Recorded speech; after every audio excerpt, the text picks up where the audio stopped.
예수님께서는 이 말씀을 하시고 눈을 들어 하늘을 바라보시며 기도하셨습니다. 아버지, 때가 이르렀습니다. 아버지의 아들을 영광되게 해주십시오.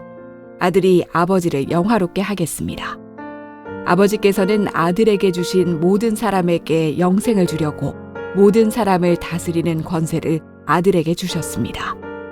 영생은 곧 한 분이신 참 하나님과 아버지께서 보내신 자 예수 그리스도를 아는 것입니다. 저는 땅에서 아버지를 영광되게 하였고 아버지께서 제게 하라고 주신 일을 완전히 행하였습니다. 그러므로 아버지, 이제는 세상이 창조되기 전에 제가 아버지와 함께 가지고 있던 그 영광으로서 저를 영광되게 해주십시오. 저는 아버지께서 세상에서 택하여 제게 주신 사람들에게 아버지의 이름을 나타냈습니다. 그들은 아버지의 것이었는데 아버지께서 제게 주셨고 그들은 아버지의 말씀을 지켰습니다. 지금 그들은 제게 주신 모든 것이 다 아버지께로부터 온 것임을 알고 있습니다. 저는 아버지께서 제게 주신 말씀을 이 사람들에게 주었습니다. 그들은 그 말씀을 받았고 제가 아버지로부터 온 것을 진정으로 알았고 아버지께서 저를 보내신 것을 믿었습니다. 이제 저는 그들을 위하여 기도합니다. 세상 사람을 위해서가 아니라 아버지께서 제게 주신 자를 위해 기도합니다. 그것은 그들이 아버지의 것이기 때문입니다. 제 것은 다 아버지의 것이고 아버지의 것은 다 제 것입니다. 그리고 저는 그들로 말미암아 영광을 받았습니다. 저는 더 이상 세상에 있지 않겠지만 이 사람들은 계속 세상에 있습니다. 그리고 저는 아버지께로 갑니다. 거룩하신 아버지, 아버지께서 제게 주신 아버지의 이름으로 저들을 지켜주셔서 우리가 하나인 것 같이 그들도 하나가 되게 하여 주십시오. 제가 그들과 함께 있는 동안 저는 아버지께서 제게 주신 아버지의 이름으로 그들을 지켰습니다. 저는 그들을 보호하였습니다. 멸망의 자식을 빼놓고는 그들 중 한 사람도 잃지 않았습니다. 멸망의 자식을 잃은 것은 성경 말씀이 이루어지게 하기 위함이었습니다. 네, 고맙습니다. 우리 가슴에 손을 얹고 우리 신앙을 고백하고 말씀을 나누겠습니다. 제가 먼저 고백하겠습니다. 하나님은 나를 사랑하십니다. 나는 그 사랑 안에 있습니다. 하나님은 오늘 나에게 말씀하실 것입니다. 그 말씀에 능력이 있습니다. 그 말씀에 생명이 있습니다. 나의 마음을 하나님께 열겠습니다. 나의 생각을 예수님께 집중하겠습니다. 들은 만큼 변합니다. 들은 만큼 행복해집니다. 예수님께서 십자가를 지시기 전날 밤 이제 마지막 만찬이 있었는데 그 뒤부터 제자들을 향한 마지막 설교가 쭉 진행을 하셨습니다. 그 내용이 요한복음 13장부터 16장까지 있었고 저희가 지난 시간 동안 몇 주 동안 그 내용을 함께 나누었습니다. 그리고 난 다음에 오늘 저희가 대하는 요한복음 17장이 시작되는데 이 내용은 예수님의 기도에 대한 내용입니다. 전통적으로 요한복음 17장을 대제사장의 기도다 이렇게 칭해 왔습니다. 저희가 이제 오늘하고 다음 주 2주 동안 이 대제사장 기도를 함께 묵상해 보려고 합니다. 오늘은 그 중에서 앞부분에 있는 내용을 중심으로 하여서 대제사장의 기도에서 배우는 기도의 중심 세 가지에 대해서 나누고자 합니다. 먼저 1절과 2절 말씀을 보겠습니다. 제가 먼저 1절 읽겠습니다. 예수님께서는 이 말씀을 하시고 눈을 들어 하늘을 바라보시며 기도하셨습니다. 아버지, 때가 이르렀습니다. 아버지 말씀을 영광되게 해 주십시오. 아들이 아버지를 영화롭게 하겠습니다. 2절, 아버지께서는 아들에게 주신 모든 사람에게 영생을 주려고 모든 사람을 다스리는 권세를 아들에게 주셨습니다. 우선 첫 번째 대제사장의 기도에서 배우게 되는 기도의 중심은 기도는 하나님과의 친밀한 관계가 바탕되는 것이다 라는 겁니다. 지금 읽은 1절과 2절은 요한복음 17장 전체의 기도를 도입하는 내용이기도 하고 전체 기도를 이끌고 있는 내용이기도 합니다. 그런데 1절과 2절에서 가장 눈에 띄는 표현 내지는 말씀이 뭔가요? 그는 아버지와 아들이라는 표현입니다. 이 중에서 아버지라는 표현은 요한복음 17장 전체에서 몇 번 정도가 등장을 하냐 하면 50번 이상이 등장을 합니다. 아들이라는 표현도 지금 우리가 읽은 1절과 2절에는 4번이 등장합니다만 역시 마찬가지로 요한복음 17장 전체를 보게 되면은 예수님께서 당신을 설명하는 대명사 제가, 저는 이런 내용을 포함하게 되면 아들을 지칭하는 표현이 50번 이상 등장을 합니다. 요한복음 17장에 26개 절로 되어 있는데 26개 절에서 아버지 내지는 아들을 표현하는 단어가 합해서 100개 이상 등장한다는 것은 굉장히 횟수가 많지요. 성경 66권에서 이렇게 많은 아버지와 아들이라는 단어가 반복해서 등장하는 장은 없습니다. 그래서 요한복음 17장의 대제사장의 기도는 아버지와 아들이라는 단어가 이끌고 있고 돕고 있고 그리고 가득 채우고 있다라고 말해도 지나친 말이 아닐 정도입니다. 이는 무엇을 의미하겠습니까? 이는 예수님께서 보여주신 대제사장의 기도가 하나님과의 친밀한 관계 위에서 이루어지고 있다라는 것을 보여주는 것이죠. 사실 이것만이 아닙니다. 성경을 보게 되면 주님께서 가르쳐 주신 기도라든지 주께서 하신 기도를 보면 이런 아주 반복되는 패턴이 있습니다. 마태복음 16장을 보게 되면 주께서 가르쳐 주신 주기도문이 나와 있는데 하늘에 계신 우리 아버지여 이름이 거룩히 여김을 받으시오며 이렇게 시작됩니다. 이제 우리나라 번역은 하늘에 계신 우리 아버지 이렇게 시작되지만 원래 헬라어는 파테르라는 말의 단어가 제일 먼저 등장합니다. 아버지여라는 헬라어거든요. 아버지여 이렇게 사실 문장이 시작되고 또 마찬가지로 주기도문을 한 번 더 기록하고 있는 누가복음 11장도 마찬가지여서 누가복음 11장은 개역개정에서 번역할 때 아예 처음부터 아버지여 파테르 이렇게 이제 기도가 시작되는 걸 봅니다. 예수께서 우리에게 그렇게 기도를 가르쳐 주신 것이죠. 그것만이 아니고 주님께서 하신 기도도 마찬가지로 그런 패턴을 보여줍니다. 마가복음 14장을 보게 되면 주님이 십자가를 앞두고 땀방울이 핏방울이 되도록 겟세마네 동산에서 기도하시는 장면 또 내용이 나오는데 이렇게 기도가 기록되어 있습니다. 마가복음 14장 36절에 이르시되 아빠 아버지여 아버지께는 모든 것이 가능하오니 이 잔을 내게서 옮기시옵소서. 그러나 나의 원대로 마옵시고 아버지 원대로 하옵소서.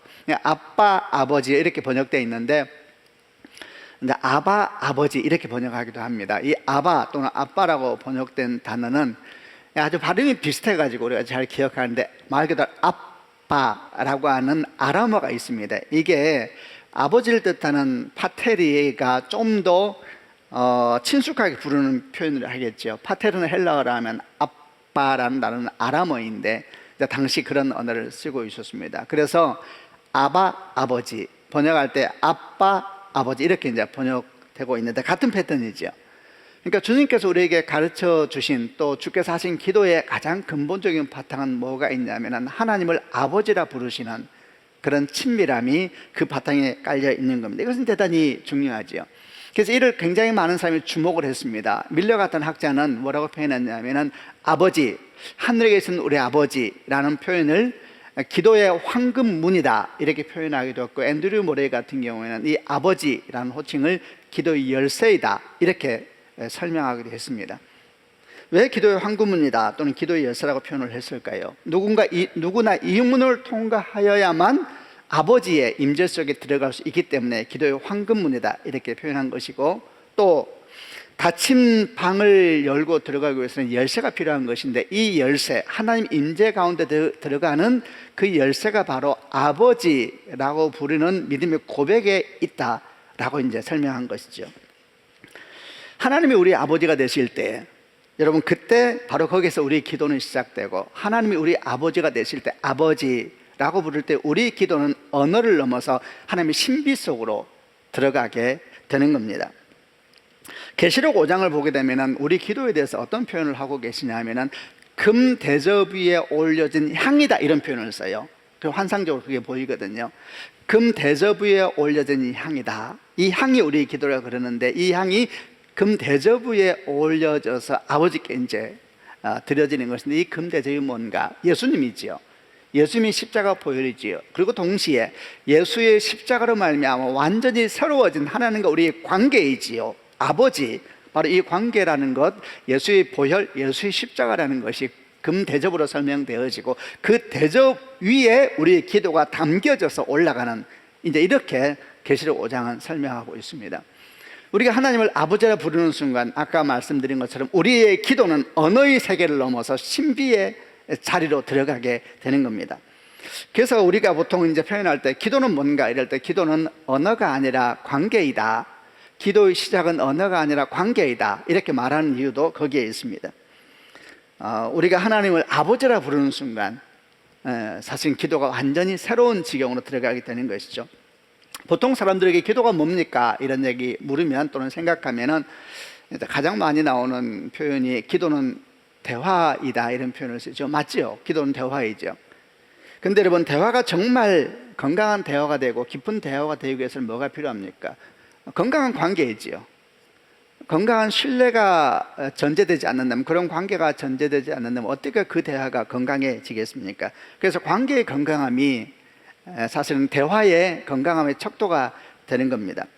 우리 목회자들도 그러고 성도님들도 이런 표현을 할 때가 많으시더라고요. 기도할 때도 그렇고 좀 더 깊은 자리로 들어가길 원합니다. 또는 좀 더 깊은 기도를 하기 원합니다. 이런 표현을 쓸 때가 있으세요.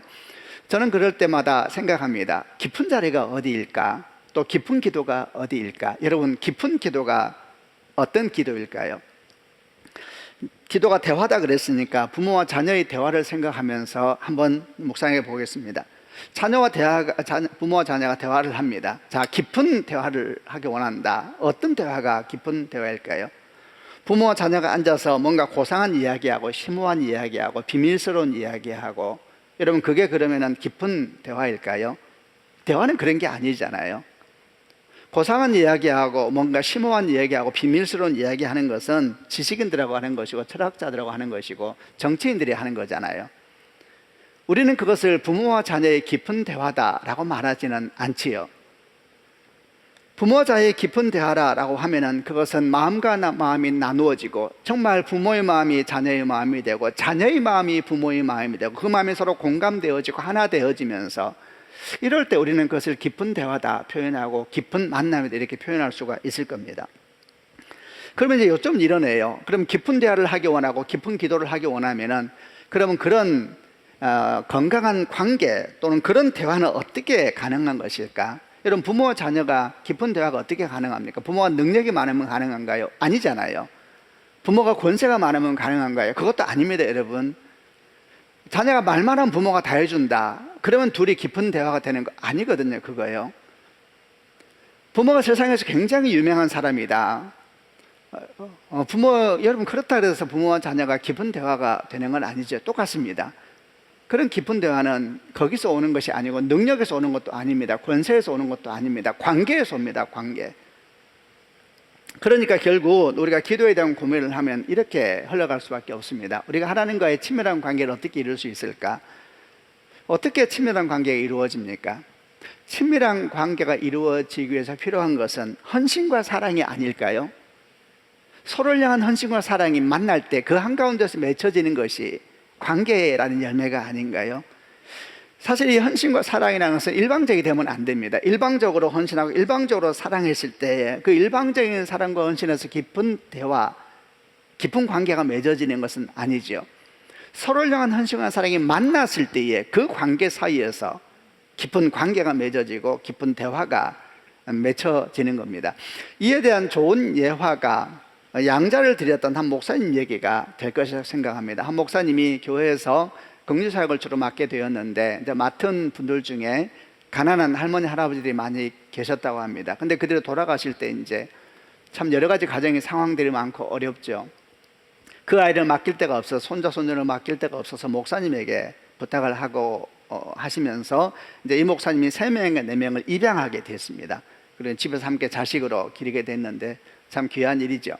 근데 입양한 아이들이 참 말도 잘 듣고 공부도 잘하고, 그냥 우리 표현으로 하자면은 아주 그냥 애들이 잘 자라더라는 거예요. 근데 그 집에 친자식이 한 명이 있었습니다. 그리고 친자식 한 명과 이제 입양한 아이들 3-4명이 함께 가족을 이루게 됐는데 뭐 별 문제 없이 잘 사는데, 어느 날 애들이 이제 다툼이 일어났습니다.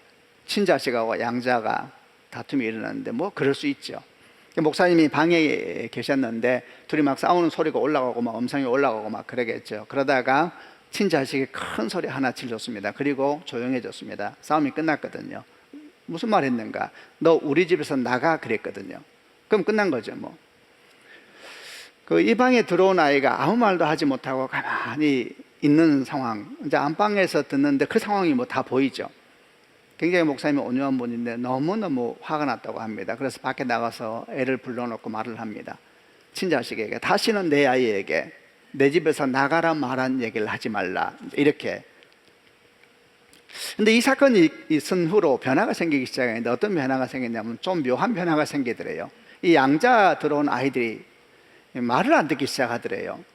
옛날에는 밥 먹다 말고 뭐 남기면 다 먹어야지 그러면 밥 한 뚜껑에 다 먹었던 아이들이 TV 보다 말고 이제 들어가 잘 시간 됐다 그러면 예 하고 TV 바로 끄고 일어나서 씻고 이불 속에 들어갔던 그 아이들이, 공부하자 그러면 바로 책상에 앉아서 열심히 공부하던 그 아이들이 말을 안 듣는 거예요. 밥도 막 먹다 말고 남기고 막 TV 보고 있는데 그냥 이제 잘 시간 됐다 그러는데 아니요 좀 더 보고 싶어요 이러고, 공부하자 그러는데 공부하기 싫다 그러고 막 이런 일이 생기더라는 거예요. 어느 날 이제 입양된 딸 하나하고 이제 아빠가 데이트를 하게 됐다고 합니다. 근데 갑자기 딸이 이렇게 말하더래요. 아빠는 우리가 어떻게 자랐는지 모르지. 우리가 아빠 집에 들어오기 전까지 어떻게 살았는지 모르지. 우리가 아빠 집에 들어올 때 얼마나 무서웠는지, 얼마나 두려웠는지 모르지. 우리는 아빠가 우리를 쫓아낼 수도 있다고 생각했어. 그래서 아빠가 하라는 대로 했어. 밥 먹기 싫어도 먹으라 하면 다 먹었고, 좀 더 TV 보고 싶어도 끄라고 하면 바로 꺼서 들어가서 이불 속에 자는 모양 했고, 공부 너무너무 하기 싫을 때에도 아빠가 공부해야지 그러면 열심히 공부하는 척 했어. 근데 어느 날 아빠가 우리를 쫓아내지 않을 거라는 걸 알았어. 그리고 나도 친자식처럼 하고 싶었어. 자라 그러면 자기 싫다고 말했고, 밥 먹자 그러면 먹기 싫다 그러고, 공부하자 그러면 공부하기 싫다 그러고. 저는 참 그 얘기를 듣는데 정말 이것이 예배가 아닌가, 이것이 기도가 아닌가, 이런 것이 관계가 아닌가, 정말 이런 생각을 하게 되었습니다. 여러분, 이 아이와 아빠는 언제 깊은 대화, 언제 깊은 관계가 시작되었습니까? 이 아이가 아빠의 헌신과 사랑을 알고 믿게 되면서부터이죠. 사실 이 아빠는 일찍부터 이 아이를 자기 자식으로 받아들였지만은 문제는 그 아이가 그것을 믿는 문제는 다른 문제거든요. 이 아이가 믿음이 생기기까지 그 아이는 아주 말 잘 듣는 아이였지요. 그냥 순종 잘하는 아이였죠. 하라면 하는 뭐 그런 아이였죠. 그러나 사실은 내면 깊은 곳에서부터 아버지를 향한 사랑과 신뢰, 헌신을 믿고 있었던 건 아니거든요. 어느 날 그 아이가 알게 됐습니다. 아빠가 나를 쫓아내지 않는다는 사실을, 아빠가 자기를 목숨보다 더 사랑한다는 사실을 알게 됐죠.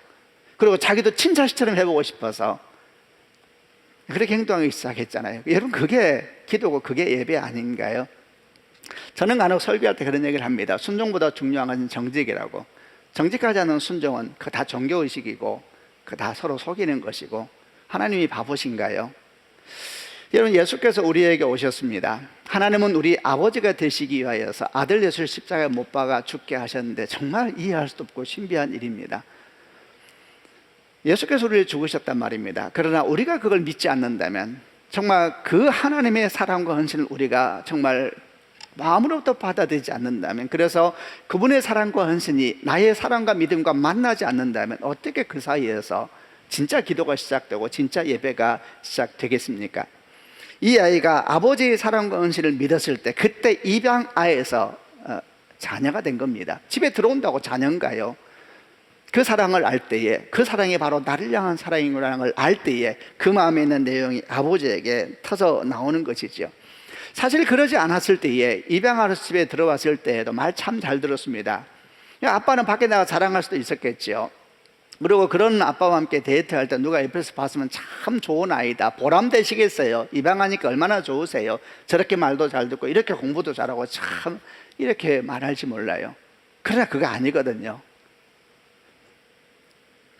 하나님께서 우리 아버지를 생각할 때에 이 하나님을 어떠하시면 우리가 깨닫는 순간, 바로 그때 관계는 시작되고 바로 그때 기도는 열리는 거죠. 여러분, 우리가 양자인 건 아시죠?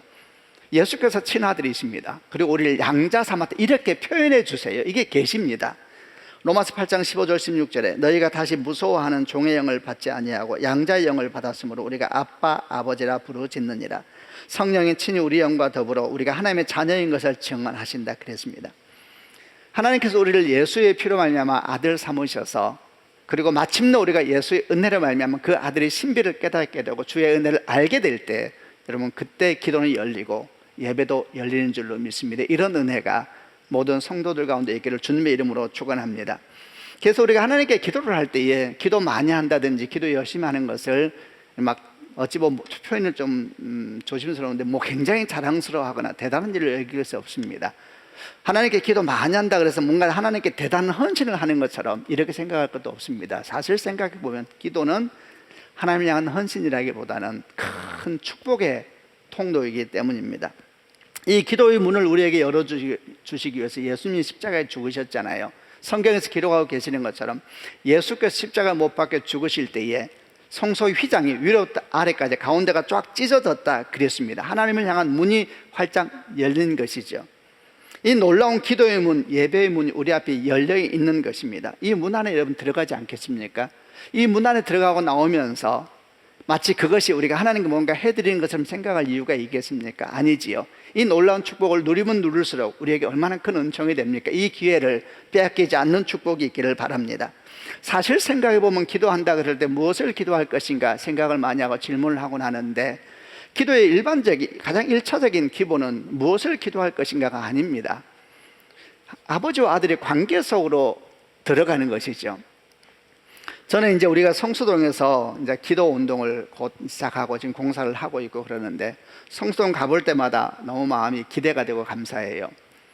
저희가 한 번씩 나눠드린 것처럼 어떤 분들은 말을 하지 않습니까? 1시간 동안 어떻게 기도하냐고, 뭘 기도하냐 그러는데 걱정하실 것이 없습니다. 여러분 생각해 보세요. 자녀가 시집 갔다가 나중에 친정 갈 때에 좋은 관계면은 무엇을 이야기하지? 엄마 아빠가 나 할 얘기 없는데 이럽니까? 아니잖아요. 그냥 가서 엄마 나왔어, 아빠 왔어, 그리고 그냥 눕고 먹고 자고 아무 말도 안 하는데 수억의 말들이 오고 가는 게 아닌가요? 근데 이상하게 부모는 알잖아요. 그냥 와서 밥 먹는데 그 밥그릇 소리 들으면서 알잖아요. 그 숟가락 소리 들으면서 알잖아요. 신기하죠? 알잖아요. 아빠 이제 갈게. 그래, 너 와서 아무 말도 안 하고 가네. 아, 그럼 뭐가 됐어요? 그래, 너무 좋다. 수억의 말들을 남기고 가잖아요. 그게 관계 아니에요.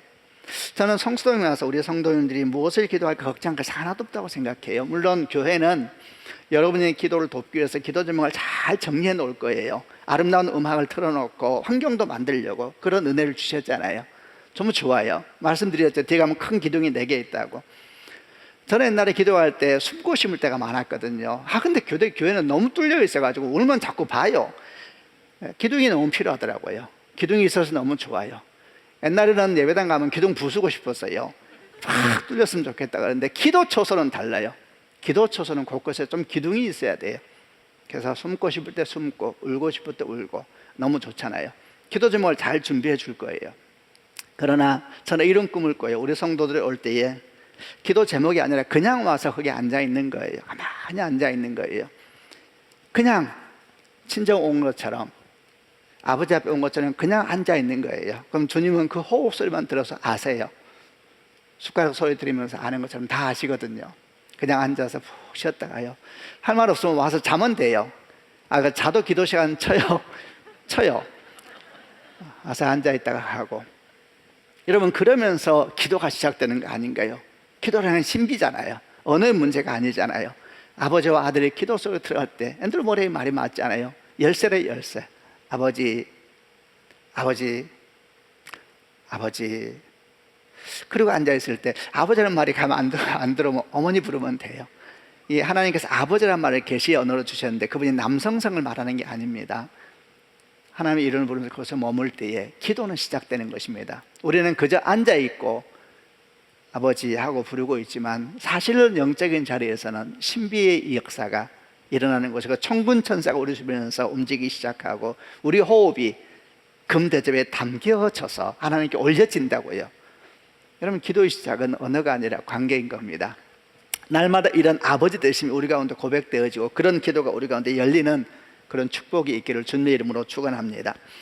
두 번째, 요한복음 17장 대제사장의 기도에서 배우는 기도의 중심, 그 두 번째는 항상 우리 기도는 하나님의 뜻이 이루어지기를 원하는 믿음으로 기도해야 된다라는 겁니다. 4절부터 8절까지를 한번 읽어보겠습니다. 제가 4절 읽겠습니다. 저는 땅에서 아버지를 영광되게 하였고 아버지께서 제게 하라고 주신 일을 완전히 행하였습니다. 5절. 그러므로 아버지, 이제는 세상이 창조되기 전에 제가 아버지와 함께 가지고 있던 그 영광으로 저를 영광되게 해 주십시오.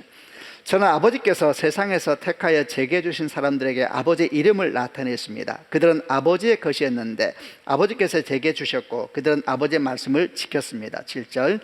지금 그들은 제게 주신 모든 것이 다 아버지께로부터 온 것임을 알고 있습니다. 저는 아버지께서 제게 주신 말씀을 이 사람들에게 주었습니다. 그들은 그 말씀을 받았고 제가 아버지께로부터 온 것을 진정으로 알았고 아버지께서 저를 보내신 것을 믿었습니다. 주님의 기도를 쭉 들어보면 어떤 느낌이 듭니까? 정말 주님의 3년의 공생에 그분의 성육신한 이후의 삶이 이 고백 속에 다 담겨 있는 것 같습니다. 주님은 어떻게 사셨습니까? 주님은 아버지 영광을 위해서 사셨죠. 그분이 우리와 같은 육체를 입고 성육신하신 그때부터 하나님의 뜻이 이 땅 가운데 이루어지기 원하는 거룩한 통로로 당신을 들이셨고 십자가 못 박혀 죽으시는 그 시간까지도 주의 뜻이 하늘에서처럼 땅에서 이루어지길 원하는 소망으로 그 십자가의 길을 걸어 가셨지 않습니까? 바로 그 사실을 주 앞에 기도하고 있는 것입니다. 저는 이런 주님의 기도를 들으면서 그렇구나, 우리 기도는 어떻게 해야 되는가? 우리 기도도 항상 하나님의 뜻이 하늘에서처럼 우리에게 이루어지기 원하도록 기도해야 될 것이다 생각했습니다. 우리의 기도는 대부분 어떠한가? 우리의 기도의 대부분은 우리 필요를 채우기 위한 기도입니다. 안 그런 사람이 어디 있겠습니까? 그런데 문제는 그렇게 기도하면서도 진짜 나의 필요가 뭔지에 대해서 우리가 잘 모른다는 것이 아주 아이러니입니다. 우리는 기도하면서도 그 기도가 응답된다면 정말 그게 내게 축복이 될 것인가에 대해서 모릅니다. 그러면서도 우리 기도가 다 응답되기를 바라고 있으니 우리가 사실 굉장히 조심스러운 사람이지요. 심지어 우리가 드리는 기도 중에는 우리를 향한 하나님의 선한 뜻을 막거나 왜곡하는 기도도 있다는 것도 알아야 합니다. 심지어 사도 바울도 그랬습니다. 그는 육체의 가시가 있어서 하나님께 그 가시를 제해달라고 3번이나 간절히 기도했었습니다. 그때 주님께서 그에게 뭐라고 답하셨습니까? 고린도서 12장 8절로 9절 이렇게 기록되어 있습니다. 이것이 내게서 떠나가게 하기 위하여 내가 3번 주께 간구하였더니 나에게 이르시기를 내 은혜가 네게 족하도다. 이는 내 능력이 약한 데서 온전하여 침이라 하신지라. 그러므로 도리에 크게 기뻐함으로 나의 여러 약한 것들을 대하여 자랑하리니 이는 그리스도의 능력이 내게 머물게 하려 함이라. 참 놀라운 말씀입니다. 사도 바울은 육체의 가시를 제해달라고 3번이나 간절히 기도했습니다. 근데 주님께서 뭐라고 답하십니까? 내 은혜가 네게 족하다. 내 능력이 약한 데서 온전하여 짐이라. 너의 약함이 나의 어담을 드러내리라 이렇게 말씀하신 거예요. 너의 약함과 부족함이 내 영광의 통로가 되리라. 얼마나 참 놀라운 말씀입니까? 이게 사도 바울이 이 말씀을 바로 알아들어요. 그리고 하나님께 감사하고 기뻐하기 시작합니다. 내가 크게 기뻐함으로, 이래 크게 기뻐함으로 나의 약한 것을 자랑하리니 이는 그리스도의 능력이 내게 머물게 하려 합니다. 나의 약함을 통하여 주의 어떠하심이 드러나신다면, 나의 약함을 통하여 주의 은혜와 생명이 이 땅 가운데 드러나신다면 얼마나 감사한 일입니까? 라고 고백하고 있는 것이죠. 사실 이 기도는 우리에게 굉장히 여러 가지 중요한 가르침을 줍니다. 그것은 우리가 기도한 것을 다 응답받는 것만이 하나님의 뜻이 아니라는 것이지요. 하나님의 뜻은 우리가 정말 잘 되기를 원하십니다. 이것은 아멘입니다. 하나님은 우리가 정말 잘 되기를 원하십니다. 그를 위해서 때때로 주님은 우리 기도를 응답하지 않으시기도 합니다. 우리는 언뜻 생각하기를, 아니 육체의 가시가 어떻게 하나님의 뜻일 수 있겠는가 생각하지요. 우리 병듦이 하나님의 뜻인가? 우리 약함이 주께서 기뻐하시고 좋아하시는 일일 수가 있는가? 그럴 수 없지요. 어떻게 우리 약함을 주께서 기뻐하시며 우리 병듦을 주께서 좋아하시겠습니까? 그럴 수는 없지요. 그러나 때때로 주님은 우리 약함과 병듦까지도 주의 축복의 통로로 사용하시는 것은 분명한 것입니다. 그러실 때 주님은 그 병듦과 약함을 인내하라 말씀하기도 하고 기다리라 말씀하기도 하고 함께 품고 가자라고 말씀하기도 하시는 것입니다. 여러분, 십자가가 바로 그렇지 않습니까? 어떻게 주님께서 저주의 십자가, 고통의 십자가를 기뻐하시겠습니까? 주님은 십자가를 기뻐하는 분이 아니십니다. 그러니까 3번이나 십자가를 피할 수 있게 달라고 기도하신 것이 아닐까요? 그러나 그 십자가를 통하여서 진짜 축복, 진짜 생명, 진짜 은혜가 흘러오는 것이라면 문제는 완전히 달라지는 겁니다. 그때 주님은 그 십자가를 안아버리시는 것입니다. 그 십자가를 버리고 모른다 하고 부인하는 것이 아니라 사랑 안고 끌어안고 그 십자가를 짊어지고 가리라 라는 고백과 삶을 우리 가운데 보여주시는 것입니다. 그게 십자가 사건이죠. 우리에게서 중요한, 주께서 우리에게 말씀하신 기도의 중심에 대해서 배우게 됩니다. 그것은 우리의 삶에 하나님의 뜻이 이루어지도록, 하나님의 뜻이 이루어지도록 기도해야 된다는 것입니다. 십자가가 하나님의 뜻이라면 그 십자가를 질 수 있도록 기도하라는 이야기죠. 그래야 진짜 생명, 진짜 은혜, 잠시 보였다가 사라지는 헛것이 아니고 진짜 생명과 진짜 은혜가 우리 가운데 강물처럼 흘러 들어오기 때문에 그런 것입니다. 아멘이죠. 여러분, 만약 사도 바울이 열심히 기도하면서도, 사도 바울이 얼마나 복음적인 사람이고 주님을 위해 생명을 내걸었잖아요. 그렇게 복음적인 삶을 살고 열심히 기도하면서도 만약 그가 하나님의 뜻에는 관심이 없었다면, 또 하나님의 뜻을 알았다 할지라도 그 뜻에 순종하는 데는 관심이 없었다면 어떻게 됐을까요? 그의 기도는, 그의 헌신은 어떻게 됐을까요? 예, 그의 기도는 사울왕의 기도와 같은 대열에 서게 되는 겁니다. 여러분, 사울왕을 아시지 않습니까? 그도 기도하는 사람이었습니다. 나중에는 그가 자기 기도가 아무런 능력이 없다는 걸 알게 되었을 때 사무엘상 28장을 보게 되면 신접한 여인을 찾아가서 무당 찾아갑니다. 이것도 일종의 기도 행위입니다. 이게 중보기도 하는 거하고 똑같은 거 아니에요? 근데 신접한 여인 찾아가요. 이런 것은 우리에게 뭘 의미하는 겁니까? 기도하면서도 하나님 뜻에 관심이 없고 그 뜻을 안다 할지라도 순종하는 데 관심이 없다면 그런 기도는 결코 주님이 말씀하신 기도는 아니다. 그리고 그 기도는 저 산속에서 정한수 떠놓고 바위와 나무에 하는 기도와 전혀 다를 바가 없는 것이다 라는 걸 가르쳐 주는 거지요. 그래서 주님은 주기도문에서 뭐라고 말씀하시냐면 이렇게 기도하라 이러면서 아버지의 뜻이 하늘에서 이루어지는 것처럼 땅에서 이루어지다 이렇게 기도하라 그랬어 우리한테. 그리고 마태복음 6장 33절에서는 그런즉 너희는 먼저 그의 나라와 그의 의를 구하라. 그럼 이 모든 것을 너희에게 더하여 주시리라. 이 모든 것이 뭡니까? 먹고 입고 사는 것이죠. 먼저 그의 나라와 그의 의를 구하라. 마태복음 26장 42절에서는 앞에서 보았습니다만 십자가를 앞두고 직접 그런 기도하셨죠. 내가 마시지 않고는 이 잔이 내게서 지나갈 수 없다면 아버지의 뜻대로 되기를 원하나이다. 여러분, 기도의 목적은 하나님의 뜻이 우리에게, 교회에, 가정에, 자녀들에게 이루어지는 것입니다. 그리고 바로 그때에 그 삶의 자리는 가장 아름다우며 가장 건강하며 가장 균형 잡힌 자리로 서가게 될 것입니다. 아멘이죠. 우리가 하나님의 뜻이 이루어지도록 기도해야지 기도도 생명력을 갖게 됩니다. 제가 이에 대해서 좀 설명을 해보겠습니다. 우리가 많이 기도하는 자녀를 위한 기도를 생각해 보겠습니다. 다 다른 기도도 같은 원리라고 생각을 합니다. 우리가 자녀를 위해서 기도할 때 우리의 기도 대상은 자녀인데 자녀를 위해서 기도하되 중심 초점은 자녀가 되면 안 됩니다. 하나님의 영광이 되어야 합니다. 이런 얘기를 하면 어떤 분들은 말하기를 아유 목사님 당연하죠. 하나님께서 우리 아이에게 복을 주시면 우리 아이가 정말 주님 많이 사랑하고 교회도 봉사하고 세상에 선한 영향력을 미치는 그런 아이가 될 겁니다. 이렇게 말을 할 수도 있을 겁니다. 그럴 수도 있지요. 그러나 지금 우리가 나누고 있는 하나님의 영광을 위해서 기도한다는 것은 그와는 좀 결이 다릅니다. 하나님의 영광을 위한 기도의 바탕에는 하나님께서 우리 아이를 위해서 존재하는 분이 아니시고 우리 아이가 하나님을 위해서 존재한다라는 믿음이 깔려 있어야 되는 겁니다.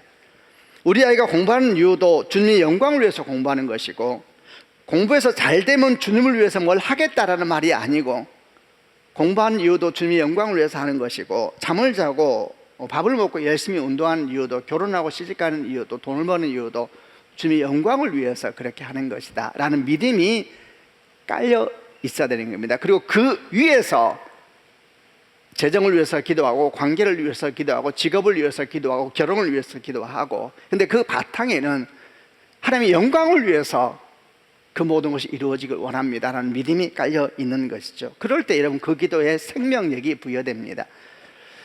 중보기도 얘기할 때 또는 자녀를 위해서 기도할 때 제가 간혹 예를 들 때에 그 물먹은 화살 얘기 자주 합니다. 사람들이 기도를 얘기할 때 화살 얘기로 많이 하는데 아주 좋은 비유라고 생각합니다. 기도는 화살과 같다. 아주 팽팽하게 당겨진 기도 있잖아요. 그러면 이 기도는 정말로 날아가서 관역을 관통하죠. 견고한 진을 회파하고 사단의 모든 괴계를 무너뜨리며 하나님 나라를 이루는 하나님의 권세의 통로가 되는 것입니다. 그러니까 기도가 화살과 같다. 그리고 팽팽하게 당겨진 기도, 이런 것을, 이런 화살의 모습을 기도로 설명하곤 하는데 아주 좋은 비유라고 생각을 합니다. 그런데 적잖은 경우에 우리 기도가 물먹은 화살 같은 기도가 있지 않은가 생각을 합니다. 물먹은 화살은 비슷합니다. 보기에는 아주 팽팽하게 당기죠. 막 합니다. 열심히 기도하고 금식하며 기도하고 막 작정하며 기도하고 막 합니다. 아주 팽팽하게 당겨진 화살 같은데 문제는 이게 물먹었네요. 언제 아느냐? 쏴보면 압니다. 팡 쏘는데 그 지가 스스로 낙심합니다. 근본적으로 기도 안에 문제가 있었거든요. 그러니까 기도 안에 물 먹으니까 날아가는데 팽 날아가는데 쑥 떨어지기 시작해서 견고한 진을 회파하지도 못할 뿐만 아니라 하나님 나라를 이루는 능력이 되지도 못하지요. 지 혼자 낙심하여서 멈춰버리는 기도가 있습니다. 물 먹은 기도 같은 것은 어떤 기도를 의미하는 것일까? 자녀에 대한 기도에 대한 얘기를 해보겠습니다. 우리가 자녀를 위한 기도를 아까부터 해왔는데 자녀를 위해서 기도할 때에 우리는 무엇을 초점을 맞춰서 기도해야 되는가? 여러분, 보통 많은 사람이 자녀를 위한 기도할 때 자녀가 초점돼서 기도합니다. 자녀를 생각하면서 기도하죠. 그게 물먹은 기도입니다. 왜냐하면 무엇을 보느냐가 기도의 생명력을 좌우하거든요. 계속 자녀만 초점을 맞춰서 기도하면 그 기도는 100% 자녀의 영향을 받습니다. 열심히 기도하는데 자녀가 기도대로 안 되면은 그것 때문에 기도가 꺾이고, 되면 또 되는 것 때문에 기도가 꺾입니다. 안 되면은 기도해봤자 필요 없네 해서 기도가 멈추고, 되면은 됐네 해서 또 기도가 멈춥니다. 그런 기도는 능력이 없거든요. 그런데 만약 우리가 기도하면서 자녀를 위한 기도를 하되 우리의 초점이 예수, 하나님의 영광이 되어 있으면은 그 기도는 정말 강력한 능력이 되어서 견고한지를 회파할 권세가 될 수가 있습니다. 우리가 자녀를 위해서 기도할 때 항상 초점이 하나님을 향해 있으면은 때로 우리 자녀는 요동하고 흔들릴지라도 내 기도는 요동하지 않습니다. 흔들리지 않습니다. 왜? 나 기도는 하나님을 보고 계시잖아요. 그분은 어제나 오늘 영원토록 동행하시기 때문에 때때로 내가 기도하는 그것이 아무 역사가 없어도 나는 계속 기도할 수 있습니다. 내가 기도하는 그것이 오히려 내가 기도하는 것과 반대 같은 일이 생기는 것 같은 경우도 있어요. 그래도 나는 계속 기도할 수 있습니다. 누가 이기느냐? 계속 기도하는 사람이 이깁니다. 계속 기도한다는 얘기는 내 뜻이 이루어질 때까지 기도한다는 의미가 아니거든. 그게요, 물먹은 화살을 경계하는 이야기거든요. 항상 하나님의 초점이 되어서 하나님의 영광을 위해서 기도할 때에 그때야말로 우리 기도가 땅에 떨어지지 아니하고 권세가 되는 겁니다. 얼마나 많은 사람들이 기도하면서 그 기도가 자기 발등을 찍습니까? 기도하다가 낙심한 사람이 한둘이 아니에요. 이상하잖아요. 기도가 주의 권세라 그러는데 왜 기도할수록 낙심을 해요? 뭔가 문제가 있는 것이 아니겠습니까?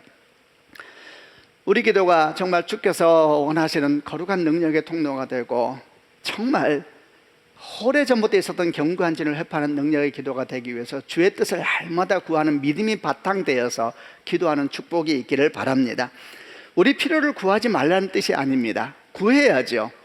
그러나 그 바탕에는 항상 주의 뜻이 이루어지도록, 주의 뜻이 이루어지도록 기도하게 되면 신기한 역사가 생깁니다. 그럼 분명히 내가 자녀를 위해서 기도할 때 내가 원하는 대로 기도가 응답이 안 되고 있는 것 같은데 설명할 수 없는 믿음이 와요. 그게 망하는 길이 아니라 그게 기도의 응답이라는 것이 믿어지기 시작해요. 내가 분명히 뭐라고 말했는데 이게 다른 역사가 생긴다고요. 그런데 근본적인 믿음을 가지고 있으면 이게 안 두려워요. 그리고 계속 기도할 수 있어요. 누가 이긴다고요? 계속 기도하는 사람이 이깁니다. 왜 이깁니까? 그가 근본 믿음이 있거든요. 주의 선하심을 믿거든요. 그럼 그 기도는 마땅히 나중에 경관지를 회피하는 큰 능력이 되고, 그리고 그 기도의 역사는 나에게 또 나의 자녀에게 정상적으로 일어나게 되는 겁니다. 마지막 세 번째로 요한복음 17장의 대제사장의 기도에서 배우는 기도의 중심 세 번째는, 기도는 가까이에 있는 사람으로 시작하여 나로부터 시작하여 열방까지 나아가는 기도가 돼야 한다는 겁니다. 9절부터 12절까지를 한번 보겠습니다. 제가 먼저 9절 읽겠습니다. 이제 저는 그들을 위하여 기도합니다. 세상 사람을 위해서가 아니라 아버지께서 제게 주신 자를 위해 기도합니다. 그것은 그들이 아버지 것이기 때문입니다. 10절, 제 것은 다 아버지의 것이고 아버지의 것은 다 제 것입니다. 그리고 저는 그들을 말미암아 영광을 받았습니다. 저는 더 이상 세상에 있지 않겠지만 이 사람들은 계속 세상에 있습니다. 그리고 저는 아버지께로 갑니다. 거룩하신 아버지, 아버지께서 제게 주신 아버지의 이름으로 저들을 지켜주셔서 우리가 하나인 것 같이 그들도 하나가 되게 하여 주십시오. 제가 그들과 함께 있는 동안 저는 아버지께서 제게 주신 아버지의 이름으로 그들을 지켰습니다. 저는 그들을 보호하였습니다. 멸망의 자식을 빼놓고는 그들 중 한 사람도 잃지 않았습니다. 멸망의 자식을 잃은 것은 성경 말씀이 이루어지게 하기 위함입니다. 이 기도는 제자들을 위한 기도인데 그 구체적인 내용은 다음 주 본문하고 연결돼서 다음 주에 좀 더 나누고자 합니다.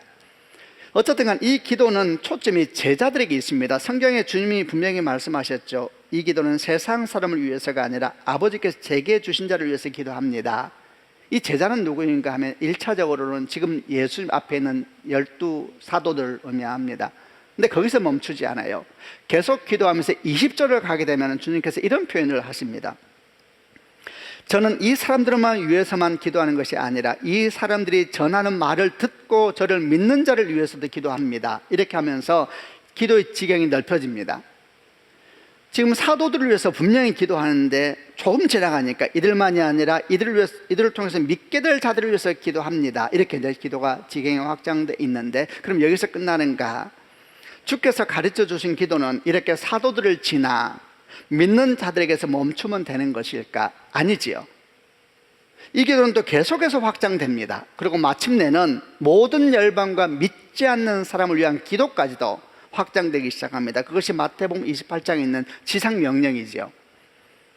그러면 너희는 가서 모든 민족을 제자를 삼아 아버지와 아들과 성령의 이름으로 세례를 주고 내가 너에게 분부한 모든 것을 가르쳐 지키게 하라. 볼지어다 세상 끝날까지 내가 너희와 항상 함께 있을 것이다. 이게 이제 지상명령입니다. 이 명령하시고 주께 승천하시거든요. 그러니까 지금 17장에 있는 예수님의 기도하고 지상명령과 그 이후에 이어지는 사도행전의 역사를 보게 되면은 기도는 뭔가 나로부터 시작하여 내 주변에게, 그리고 더 나아가서 열방까지 향해 나아가는, 그리고 확장되어 간다는 것을 가르쳐주고 있습니다. 사도행전 1장 8절을 잘 기억하실 것입니다. 오직 성령이 너에게 임하시면, 다 연결됩니다. 너희가 권능을 받고 예루살렘과 온 유대와 사마리아와 땅끝까지 이르러 내 증인이 될 것이다. 이렇게 말씀하셨습니다. 우리는 이 말씀을 복음의 확장에 대한 선교적인 말씀으로 받아들이는데, 기도도 똑같이요. 기도도 똑같습니다. 나로부터 시작하여서 가장 가까이 있는 사람들을 통하여서 마침내 온 열방 가운데 있는 내가 본 적도 없고 만난 적도 없는 그들을 위해서 우는 기도가 일어나게 될 것이다. 이게 성령께서, 예수께서 우리에게 주시고 성령께서 우리를 통해 일하시는 기도의 역사입니다. 우리는 누군가를 위해서 기도합니다. 그걸 중보기도로 하지요. 그리고 중보기도는 우리 기도의 아주 중요한 한 축을 이루고 있습니다. 그런데 이런 중보기도의 시작은 어디입니까? 나로부터 시작합니다. 우리 자신을 위해서 항상 깨어 기도해야 됩니다. 그리고 우리 가족과 교회를 위해서 기도해야 됩니다. 여러분은 서울드림교회라는 지역교회에 속해 있지요. 교회를 위해서 기도해야 됩니다. 거기서 멈추면 안 되지요. 더 나아가서 온 땅을 향한 기도까지 확장돼 가야 되는 것입니다. 그러면은 이렇게 기도가 이렇게 확장되는 것이 순서가 있는 것처럼 보인다면은 우리 가족을 위한 기도, 우리 교회를 위한 기도, 우리나라를 위한 기도가 없다면은 다른 가족을 위한 기도나 다른 민족과 열방을 위한 기도는 시작되면 안 된다는 말인가? 그런 말이 아니지요. 그 말이 아니라 지금 우리가 얘기하는 것은 내게 가장 가까이 있고 내가 눈에 보이는 그 사람을 위한 기도도 제대로 할 수 없다면 어떻게 보이지 않는 사람을 위한 기도가 강한 능력으로 하나님께 드려질 수가 있겠느냐? 그 얘기를 지금 하고 있는 겁니다. 신앙의 모든 자리 다 똑같잖아요. 형제 사랑도 똑같습니다. 내 가까이에 있는 이웃과 가족들, 그들을 향한 섬김과 사랑에는 관심이 없으면서 한 번도 본 적도 없는 사람들에게 섬김과 사랑을 나누겠다라고 말한다면 그걸 어떻게 이해해야 될 것인가?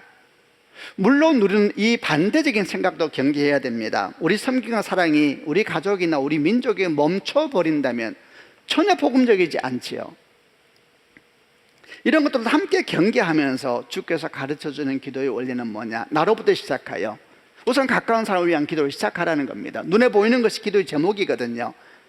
그러면 하나님께서 우리 기도의 지경을 넓혀 주실 것이며, 그리고 마침내 우리는 본 적도 없는 사람을 위해서 울기 시작할 것이고, 가본 적도 없는 나라를 위해서 아파하기 시작할 것이다. 그게 성령의 역사입니다. 이를 위해서 아주 중요한 것이 여러분 함께 모여 기도하는 것입니다. 그게 중보기도입니다. 우리가 예를 들면 이제 또 같이 지금도 기도하고 있고 또 함께 모여 기도할 때 생각해 보십시오. 눈에 보이는 것은 기도 제목도 보입니다. 그러나 보이지 않는 기도 제목을 어떻게 압니까? 어떻게 아는지 아세요? 그것이 먼저 헌신한 사람들을 통해서 공유되는 겁니다. 선교사를 통해서 기도 제목을 받고 그 땅을 위해서 먼저 우는 사람들의 눈물이 흘러가면서 공유되는 거거든요. 그럴 때 기도가 확장돼 가는 것입니다. 여러분이 여러분 자리에서만 기도하게 되면 어떻게 그 기도가 열방을 향해서 확장돼 가겠습니까? 확장된다 한들 그 기도가 어떻게 초점 있는 기도요, 권세 있는 기도가 되겠습니까? 그 기도는 마치 마구 쏘아대는 화살처럼 보이지 않겠습니까? 그 중에 하나도 맞으면 다행이지, 이런 기도가 될지 모르죠. 그러나 우리가 먼저 헌신한 사람들, 먼저 우는 사람들의 기도를 함께 공유하고 함께 울기 시작하고 함께 기도 제목을 나누기 시작하면은 우리 기도는 초점이 있게 될 것이고 방향이 있게 될 것이고 권세가 있게 될 것이고 흩어지는 기도가 아니라 모아지는 기도가 되어서 주의 뜻을 이루는 기도가 될 것입니다. 오늘 말씀을 정리하고자 합니다. 주님께서 이제 십자가를 바로 앞두시고 이 사건 직후에 이제 붙잡히셔서 대제사장의 뜰로 끌려가시거든요. 마지막 설교를 하시고 마지막 기도를 하셨는데 이 설교와 기도는 그야말로 그분의 3년의 공성의 액기스를 모은 것이다 해도 될 것입니다. 특별히 우리가 기도에 대한 얘기를 나눴습니다. 세 가지를 나눴습니다. 어떻게 하면 우리 기도가 정말 주님 보시기에 건강하며 아름다우며 주께서 말씀하신 그런 권세 있는 기도가 될 것인가. 첫 번째는 친밀한 관계가 그 바탕이다. 아버지, 우리가 아버지라 부르는 순간 우리의 기도는 전혀 다른 영역으로 들어간다라는 것을 믿는 축복이 있기를 바랍니다. 두 번째는 하나님의 뜻이 이루어지도록 기도해야 된다. 우리 삶에서 그게 근본 바탕이 돼야지 기도가 물먹지 않는다. 기도 스스로 낙심하고 기도 때문에 아주 그냥 시험는 사람이 너무 많아요. 하나님의 뜻이 이루어지도록 기도하고 그 위에 우리 모든 필요도 함께 고백해야죠. 우리가 다 그런데요. 그러나 근본 믿음의 바탕이 되어 있으면 흔들리지 않습니다. 세 번째, 나로부터 시작하여 온 땅을 향해 나아가자. 내가 할 수 있는 기도를 먼저 시작하자. 여러분, 저는 그를 위해서 이런 모든 기도의 바탕을 위해서 우리가 함께하는 오만 기도 운동이 굉장히 좋은 통로가 될 것이다 생각합니다. 여러분에게 자주 말씀드렸는데 자주 얘기한다 그렇게 생각하지 말고 들으시면 좋겠습니다. 이거 일종의 바람입니다. 바람. 저는 이것이 하나님께서 우리 교회에 주신 바람이라고 생각합니다. 은혜는 바람을 타는 겁니다. 여러분, 바람이 있고 파도가 불 때가 있습니다. 그럴 때 그 바람을 함께 타는 겁니다. 그 파도를 함께 타는 겁니다. 여러분 중에는 내가 기도하겠다 작정하지 않은 분들이 아직도 많이 계시는데 마음만 열면 됩니다. 어떻게 하면 되느냐? 그 일에 나는 관계없다고 생각하지 마십시오. 나는 관계 있습니다. 내가 이런저런 상황 때문에 자신 있게 아직 시간을 약속을 못했다 할지라도 관계가 없는 것이 아니라 관계가 있는 겁니다. 그런 마음을 갖는 것이 그 바람에 함께 참여하는 겁니다. 그러면서 하나님께서 일하시는 걸 보게 돼요. 밖에서 자꾸 지켜보는 믿음만 가지게 되면 평생 그렇게 살게 됩니다. 시간을 내서 함께하는 것이 아직은 준비가 안 됐다 할지라도 마음을 가지고 그런 내용을 얘기하면 귀를 기울이고 잠깐이라도 기도하고, 제가 성수동에서 이제 준비되면 방송으로 또 보여줄 거예요. 어딘지 설명하고 그럴 때에 혹시 여러분이 차를 타고 지나가게 되면은 잠깐이라도 차 속도를 늦추면서 잠깐이라도 주여, 잠깐이라도, 혹시 거기 주변을 걷게 되면 잠깐이라도 와서 들어가서 아버지 이름을 부르고 나오는 것이죠.